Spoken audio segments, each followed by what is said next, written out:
अल्लाह। जिक्र रसूल पाक हो,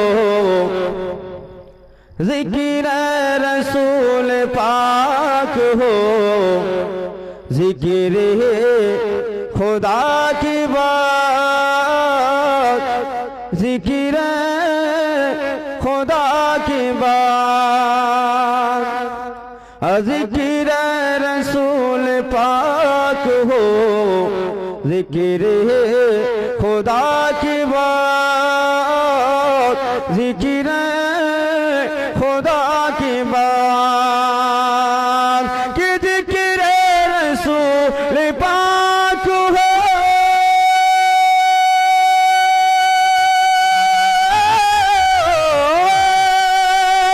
जिक्र खुदा की बात हो। बात अंबिया के हो, बात अंबिया के, मगर मुस्तफा की बात, मेरे मुस्तफा की बात। जिक्र रसूल पाक हो, जिक्र खुदा की बात, जिक्र खुदा की बात।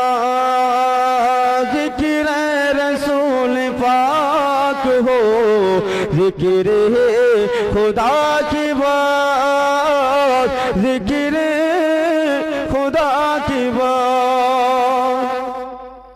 दुनिया में एहतराम के काबिल है जितने लोग, बोलो सुभान अल्लाह। और दुनिया में एहतराम के,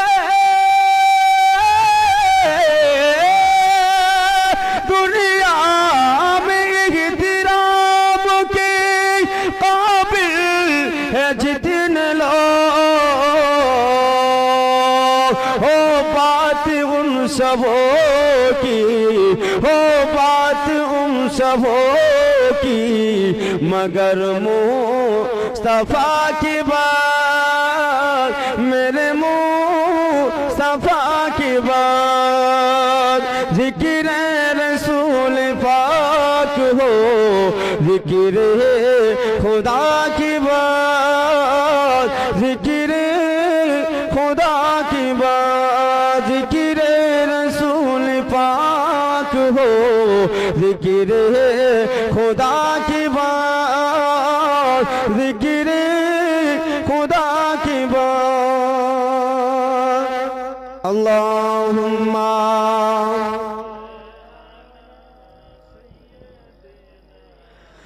मौलाना मुहम्मद वाला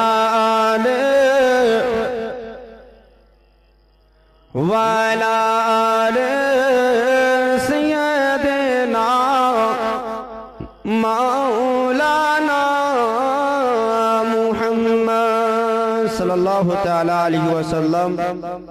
আল্লাহ তাবারক ওয়া তাআলা কুরআনুল মাজিদ ফুরকানুল হামিদের মধ্যে ঘোষণা করছেন, ফাসআলু আহলাল যিকরি ইন কুনতুম লা তা'লামুন। আল্লাহ তাবারক ওয়া তাআলা বলছেন, তোমরা প্রশ্ন করে জেনে নাও যে বিষয়ে তোমরা জানো না জাননেওয়ালার কাছ থেকে। তাহলে আমাদেরকে যে কোনো কাজের পূর্বে আমাদেরকে প্রশ্ন করে জেনে নিতে হবে। আমরা যে কাজগুলো করতে যাচ্ছি, যে কাজগুলো আমরা করতে চাইছি, সেই কাজগুলো করার পূর্বে আমাদেরকে সেটা আমাদেরকে করা অত্যন্ত জরুরি। যেটা আমরা কাজ করতে চাইছি সেই বিষয় আমাদেরকে জেনে নেওয়া, নাকি আমাদের কাছে সেই জিনিসগুলো আমাদের জেনে নেওয়া। কেননা আমরা যদি সেই জিনিসগুলো না জানি তাহলে অজান্তে আমরা কাজ করব। অজান্তে কাজ করলে সেটা কি হয়, আর জেনে জেনে কাজ করলে সেটা কি হয়। বলা হয়েছে নবী পাক সাল্লাল্লাহু আলাইহি সাল্লামের কোন হাদিসকে যদি আমরা ফলো করি, যদি ইচ্ছা জাননেওয়ালার কাছ থেকে জেনে যদি সেটা আমল করি, তাহলে এটা আমাদের কতটুকু নেকি হবে, আর না জেনে কাজ করলে আমাদের কতটুকু নেকি হবে, কতটুকু নেকি হবে, এটা আমাদেরকে জানতে হবে। তাহলে রাসূল সাল্লাল্লাহু আলাইহি সাল্লামের কাজ যদি কেউ যদি জেনে কাজ করে তাকে মানে 2 গুণ নেকি দেওয়া হয়, আর কেউ যদি অজান্তে করে তাকে 1 গুণ নেকি দেওয়া হয়। 1 গুণ মানে 1 নেকি। আর যারা জেনে কাজ করবে তাদের দুই গুণ হয়। কেন? এক হলো আমল করার কারণে, আর দ্বিতীয় হচ্ছে কাজটা যে আমল করলো জেনে কাজ করলো বলে সেটা একটা নেকি। এই দুই ধরনের নেকি তাকে হয়ে থাকে, সে ব্যক্তিটা দুই ধরনের নেকি পেয়ে থাকে। আর যারা অজেনে করে থাকে, জানে না, তাদের জন্য এক নেকি হয়ে থাকে, এক ধরনের নেকি হয়ে থাকে। তাহলে আমাদেরকে কাজের পূর্বে, আমাদের যে কোনো কাজের পূর্বে জেনে নেওয়া উচিত আমরা কোন কাজগুলো করব। বাবাজি ভাইরা আমার, আল্লাহ তাবারক ওয়া তাআলা আমাদেরকে শিক্ষা দিলেন, আমার বান্দা বান্দিরা শোনো শোনো, আমার বান্দা বান্দিরা শোনো, দুনিয়ার বুকে চলবে, দুনিয়ার বুকে উঠা বসা চলাফেরা করবি, দুনিয়ার বুকে চলবে, দুনিয়ার বুকে চলাফেরা করবি। তোমরা যখন জেনে জেনে কাজ করবি, সেই জানার কাজ করলে, যেই জেনে জেনে কাজ করবি, তার জন্ম আরেকটা ফজিলত রয়েছে, এক্সট্রা একটা ফজিলত রয়েছে। যারা অজান্তে কাজ করবি তাদের জন্য এক ধরনের ফজিলত রয়েছে। আমরা জানতে পারলাম আমার রাসূলুল্লাহ সাল্লাল্লাহু তাআলা আলাইহি সাল্লাম বলেন, আমার উম্মত উম্মতিরা, ও আমার উম্মত উম্মতিরা শুনো, তোমাদের জন্য, তোমরা দুনিয়ার বুকে চলো, তোমরা দুনিয়ার বুকে দেখাশোনা করতেছ, আমার দুনিয়ার বুকে চলাফেরা করতেছ, কেননা আল্লাহর জিকির আজকার করবে, আল্লাহর গুণগান করবে। তোমরা যদি জেনে গুণগান করো, আল্লাহর প্রশংসা যদি জেনে গুণ করো, আল্লাহর গুণগান যদি জেনে করো, আল্লাহর প্রশংসা হামদু সানা যদি জেনে করো, সেই জেনে করার কারণে আল্লাহ তাবারক ওয়া তাআলা তোমাদের আমল নামাতে 2 গুণ নেকি দান করবে। আর অজান্তে কাজ করলে তোমাদের 1 গুণ নেকি দান করবে। কেননা মানুষ আমার জাননেওয়ালা আর জাননেওয়ালা এক ধরনের হতে পারে না, পারে না, পারে না, পারে না। কেননা এই মতো হয়ে থাকে, একজন চক্ষুওয়ালা ব্যক্তি আর একজন চক্ষুবিহীন ব্যক্তি এক মতো হতে পারে না। সেই মতো যেন জ্ঞানওয়ালা মানুষ আর অযোগ্য জ্ঞানওয়ালা মানুষ যেন এই মতো এক হতে পারে না। যে মতো জমিন এক, জমিন ও আসমান এক হতে পারে না, আসমান জমিন হতে পারে না, জমিন আসমান হতে পারে না, সেই মতো কোনদিন জাননেওয়ালা অজাননেওয়ালা এক রকম হতে পারে না, এক রকম হতে পারে না। কি মত?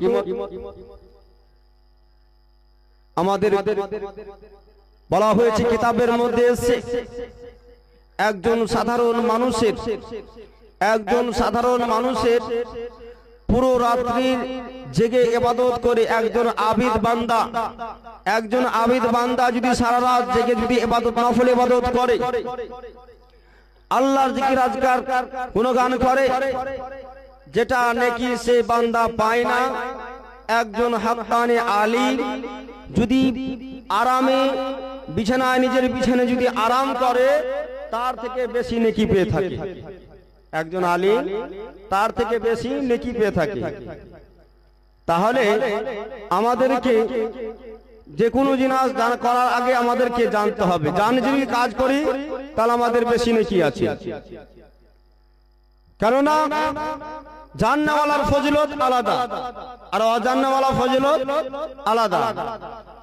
অজান্তে আমরা কাজ করব, আমাদের কাজ সঠিক হতেও পারে, আমাদের বেঠিক হতেও পারে, নাও হতে পারে। আর জাননেওয়ালা যখন কাজ করবে তাদের কাজটা সঠিক অবস্থায় হবে, যেটা কাজ রাসূল সাল্লাল্লাহু আলাইহি ওয়াসাল্লাম করেছে সেই মতো কাজটা হবে, অন্য কোনো কাজ হবে না। তাহলে আমাদেরকে এই জানার বিষয় নিয়ে আমার রাসূলুল্লাহ সাল্লাল্লাহু আলাইহি ওয়াসাল্লাম আমাদেরকে কি বলেছে, যে জ্ঞান অর্জন করার বিষয় নিয়ে আমাদেরকে কি বলেছে। আমার আল্লাহ তাবারক ওয়া তাআলা জ্ঞানের বিষয় নিয়ে কি বলেছে আমাদেরকে এটা জানতে হবে। আল্লাহ তাবারক ওয়া তাআলা যখন কোনো আয়াত অবতীর্ণ করেনি, রাসূল সাল্লাল্লাহু আলাইহি সাল্লামের কাছে যখন সর্বপ্রথম যখন ওহীর আযান নাযিল করলো, সেই ওহী নাযিলের মধ্যে আল্লাহ তাবারক ওয়া তাআলা যেটা সর্বপ্রথম ওহী নাযিল করেছিল দ্বীন ইসলামের মধ্যে, যেটা সর্বপ্রথম হুকুম নাযিল করেছিল, সেই হুকুমটা অন্য কোনো হুকুম ছিল না। সেটা কোনো নামাজের হুকুম ছিল না, সেটা কোনো হজের হুকুম ছিল না, সেটা কোনো যাকাতের হুকুম ছিল না, কোনো বান্দার হুকুম হকের হুকুম ছিল না, কোনো অন্য কোনো হুকুম ছিল না। আল্লাহ তাবারক ওয়া তাআলা যেটা সর্বপ্রথম হুকুম নাযিল করেছিল, সেই হুকুমটা হলো, সেটা হচ্ছে বান্দাদেরকে বলেছিল ইকরা, তোমরা পড়ো। আল্লাহ তাবারক ওয়া তাআলা পড়ার সর্বপ্রথম হুকুম দিয়ে বিশ্ব জগৎ মুসলমান জাতিকে জানিয়ে দিল, হে মানব জাতিরা, দুনিয়ার বুকে চলবে, দুনিয়ার বুকে ওঠা বসা করবে, কথাবার্তা বলবে, তোমাদের জ্ঞানের প্রয়োজন রয়েছে। এক জায়গা থেকে অন্য জায়গা যাবে, জ্ঞানের প্রয়োজন রয়েছে। এক জায়গায় তোমরা কিছু দেখবে, জ্ঞানের প্রয়োজন রয়েছে। কিছু অর্জন করবে, জ্ঞানের প্রয়োজন রয়েছে। কিছু নেবে, জ্ঞানের প্রয়োজন রয়েছে। প্রত্যেকটা বিষয়ে জ্ঞানের প্রয়োজন রয়েছে। তাই আল্লাহ তাবারক ওয়া তাআলা যেটা আদেশ দিল সেটা হচ্ছে ইকরা, তোমরা পড়ো। আল্লাহ কি বললেন? ইকরা, পড়ো, পড়ার আদেশ দিচ্ছে। এই যে আদেশ, একটা কোরআনের আয়াত হয়তো মানার মাফহুম দিক দিয়ে আপনি হয়তো মনে নিচ্ছেন, কিন্তু না, একটা কোরআনের আয়াত সমুদ্রে, একটা যে মতো সমুদ্রতে চোঁচ মারে একটা পাখি দিয়ে কতটুকু জল বেরিয়ে আসে, অল্পটুকু আসে, কিন্তু একটা আয়াতের ভিতরে বিশাল গভীরতা থাকে। একটা আয়াতের ভিতরে বিশাল গভীরতা থাকে, মানা মাফহুম অনেক কিছু রয়েছে। আজকে আমাদেরকে শিক্ষা দেওয়ার জন্য আমাদেরকে আল্লাহ তাবারক ওয়া তাআলা সর্বপ্রথম আদেশ দিয়ে দিল কি? ইকরা, পড়ার আদেশ দিয়ে দিয়েছে। আমার রাসূলুল্লাহ সাল্লাল্লাহু তাআলা আলাইহি সাল্লামের উপরে আয়াত নাযিল হলো। আল্লাহ তাবারক ওয়া তাআলা বললেন ইকরা, তুমি পড়ো। আল্লাহ তাবারক ওয়া তাআলা রাসূল সাল্লাল্লাহু তাআলা সাল্লামের পড়ার ব্যাপারে যখন আসলো, আমার নবী পাক সাল্লাল্লাহু তাআলা আলাইহি সাল্লাম উম্মতিদেরকে ডাক দেয়, উম্মতি রাসূল, ও উম্মতি রাসূল, তোমাদের জন্য আজকে আল্লাহ তাবারক ওয়া তাআলা একটা আদেশ দিয়ে দিয়েছে। সেটা কি? বলছে তাআলামুল ইলমি ফরিদাতুন আলা কুল্লি মুসলিমিন ওয়াল মুসলিমা। আল্লাহ তাবারক ওয়া তাআলা আদেশ করে দিয়েছে, ও জগৎবাসীরা, ও আমার উম্মতিরা শুনো, আল্লাহ তাবারক ওয়া তাআলার হুকুম রয়েছে প্রত্যেক মুসলমান নরনারীর জন্য জ্ঞান অর্জন করা, জ্ঞান অর্জন করা যেন ফরজ রয়েছে।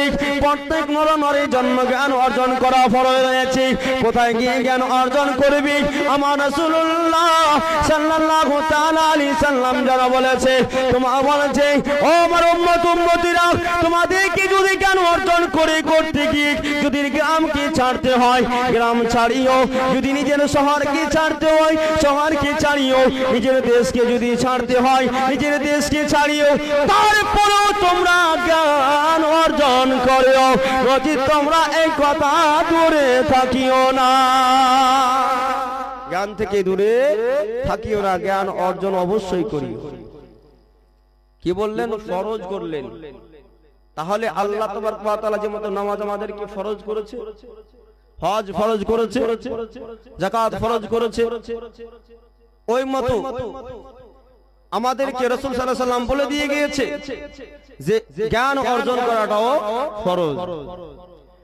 যেহেতু দলিলে কাতঈর মধ্যে এটা প্রমাণ পড়ার বিষয়টা, তা আমাদেরকে জ্ঞান অর্জন করতে হবে।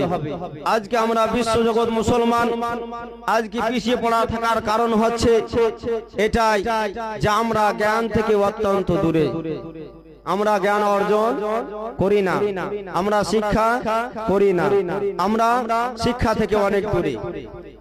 আমাদের ছেলে মেয়েদেরকে আজকে আমরা জ্ঞান অর্জন যদি করতাম, আমরা যদি জ্ঞান অর্জন আমরা করাতাম, তাহলে আমার ছেলে মেয়েরা একটা বিশাল একটা পদে থাকতো না।